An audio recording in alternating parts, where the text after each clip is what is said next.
ननकू ने देखा कि एक सुंदर युवती नदी में स्नान कर रही है। वह युवती नहाकर पानी से बाहर आई और फिर उसने बुढ़िया की खाल पहन ली।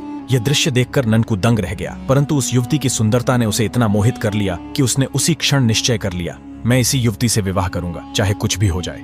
ननकू ने सुनैना की रोटियां उसके खेत में एक पेड़ के नीचे रख दी और चुपचाप अपने खेत लौट आया। शाम को जब वह घर पहुंचा तो तुरंत अपने माता पिता से बोला, मैं बुढ़िया से विवाह करना चाहता हूँ। यह सुनकर उसके माता पिता चकरा गए। वे सोचने लगे, ये कैसी बात कर रहा है, वह बुढ़िया तो उसकी माँ से भी अधिक आयु की है। उन्होंने ननकू को बहुत समझाने की कोशिश की, लेकिन ननकू मन ही मन सच्चाई जान चुका था। वह जानता था कि बुढ़िया की खाल के भीतर वही सुंदर युवती छिपी है। समस्या यह थी कि ननकू यह बात किसी से कह नहीं सकता था, क्योंकि कोई उस पर विश्वास नहीं करता, उल्टे लोग उसका मजाक ही उड़ाते। इसलिए उसने सच्चाई को अपने तक ही सीमित रखा। जब माता पिता उसे समझा कर थक गए तो अंततः उन्होंने बुढ़िया के साथ विवाह करने की अनुमति दे दी, और इस तरह बुढ़िया के रूप में रहने वाली सुनैना से ननकू ने विवाह कर लिया। लेकिन सुनैना को भीतर से भय सताता रहा। उसे डर था कि कहीं किसी दिन लंगड़ा भूत फिर से न आ जाए।